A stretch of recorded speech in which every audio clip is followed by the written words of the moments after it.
అందరికీ మన ప్రభువును రక్షకుడైనటువంటి యేసుక్రీస్తు వారి పేరిట ప్రత్యేకమైనటువంటి వందనాలండి. ప్రియమైనటువంటి దేవుని వర్లారా, అనేక మంది శత్రువులు ఉంటారు. అది శరీర సంబంధమైన మనుషులకి. కానీ ఆత్మ సంబంధులైన మనకి, అనగా దేవుని సంబంధులైన మనకి కూడా ఆత్మ సంబంధమైన శత్రువు ఒకటి ఉంది. చాలా శత్రువులు ఉన్నాయి. వాటిలో ఒకటి ఏంటంటే కనుక భయం. చాలామందికి ఉంటుందండి ఈ భయం.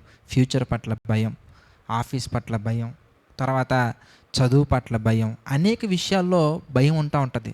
ఈ ఆత్మీయ జీవితాన్ని ముందుకు తీసుకువెళ్ళాలంటే ఉండకూడనటువంటిదే భయం. మనం ఏం ఉండాలి ఎంత కనుక నిర్భయంగా మనం ఉండగలగాలి. నిబ్బరమైన మనస్సు మనలో ఉండాలి. ఎందుకనగానే దేవుడు తన పిల్లలతో మాట్లాడుతున్న మాటలు ఒకసారి మనం జ్ఞాపకం చేసుకుందాం. యెషయా గ్రంథం మనం చూస్తే 41వ అధ్యాయం మనం చూద్దాం. యెషయా గ్రంథము 41వ అధ్యాయము 8 నుంచి మనం చూద్దామండి. యెషయా గ్రంథం 41వ అధ్యాయం 8వ వచనం మనం చూస్తే, నా సేవకుడవైన ఇశ్రాయేలు, నేను ఏర్పరచుకున్న యాకోబు, నా స్నేహితుడైన అబ్రహాము సంతానమా, భూ దిగంతముల నుండి నేను పట్టుకొని దాని కొనల నుండి పిలుచుకునేవాడా, నీవు నా దాసుడవనియు నేను నిన్ను ఉపేక్షింపక ఏర్పరచుకుంటుననియు నేను మీతో చెప్పి ఉన్నాను.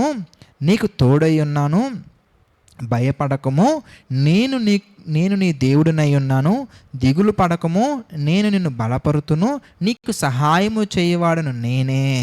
నీతి అయిన నా దక్షిణ హస్తముతో నిన్ను ఆదుకొందును. చూసారా, ఆ కాలంలో ఆయన పిల్లలుగా ఉన్నటువంటి ఇజ్రాయేలీలకు చెప్పినటువంటి మాట ఈ కాలంలో ఆయన పిల్లలుగా ఉన్న మనకి కూడా ఎగ్జాక్ట్గా అప్లై అవుతాయండి. ఆయన చెబుతున్నటువంటి మాట, భయపడకము, నేను నీకు తోడై ఉన్నాను. దిగులు పడకము, నేను నిన్ను బలపరుతును. బలహీనంగా ఉండాల్సిన అవసరం లేదండి. ప్రతి సమయంలో కూడా దేవుడు మనకి బలాన్ని అనుగ్రహిస్తారు.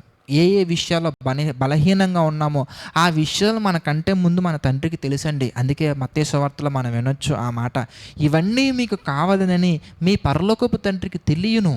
మీరు ఏ శోధనలో పడిపోతున్నారో, ఏ శోధనని జయించాలనుకుంటున్నారో, ఎక్కడ ఆత్మీయంగా వర్ధిల్లాలనుకుంటున్నారో, ఏది మీకు కావాలి, ఏది మీకు అవసరం, ప్రతి ఒక్కదాని పట్ల కూడా మన నోటిలో మాట మన నాలుకకు రాకమునిపి మన తండ్రికి పూర్తిగా తెలుసు. మన మనసంతా ఆయనకి పూర్తిగా తెలుసు కనుక మనం దేనికి భయపడాల్సిన అవసరం లేదండి. ఏదైతే మనకు అవసరం ఉంటుందో, అవసరతున్న ప్రతి విషయాన్ని కూడా సమయాన్ని బట్టి, ప్రతి దానికి సమయం కలదు.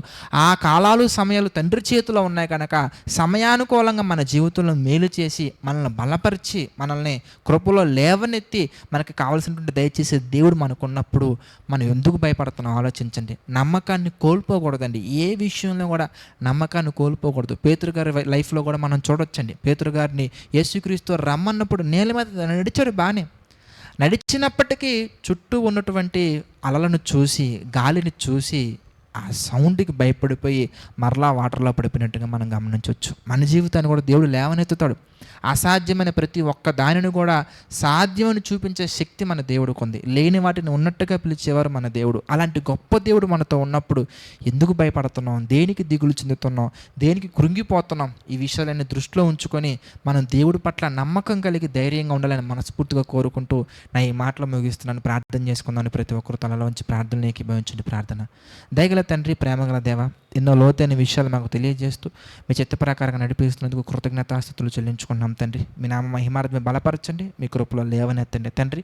డివోషన్స్ ద్వారా మమ్మల్ని బలపరుస్తున్నందుకు కృతజ్ఞతలయ్యా తండ్రి. ఈ డివోషన్స్ని అనేక మందికి షేర్ చేస్తున్న మీ బిడ్డలందరినీ జ్ఞాపకం చేసుకోండి. మీ బిడ్డలందరికీ మీ కృపతోడుగా ఉంచి నడిపించండి, సహాయం చేయండి. మీ చిత్త ప్రకారంగా స్థిరపరచండి తండ్రి. మీ చిత్తమైతే మేమందరం తండ్రి మరలా కలుసుకుని ఎన్నో లోతైన విషయాలు ధ్యానించినట్లు కృప చూపించండి తండ్రి. ఈ యొక్క వీడియోస్ వింటున్న ప్రతి ఒక్కరిని తండ్రి జ్ఞాపకం చేసుకోండి తండ్రి. ఎవరెవరైతే ఆర్థిక, ఆరోగ్య, మానసిక సమస్యలు కృంగి ఉన్నారో తండ్రి, ప్రతి ఒక్కరిని మీ చిత్త ప్రకారంగా లేవనెత్తండి, మీ కృపలో బలపరచండి, మీ యొక్క ఆలోచన చొప్పున నడిపించండి తండ్రి.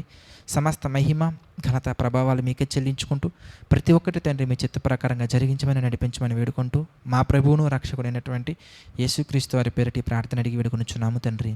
ఆమెన్. అందరికీ వందనాలండి. God bless you all.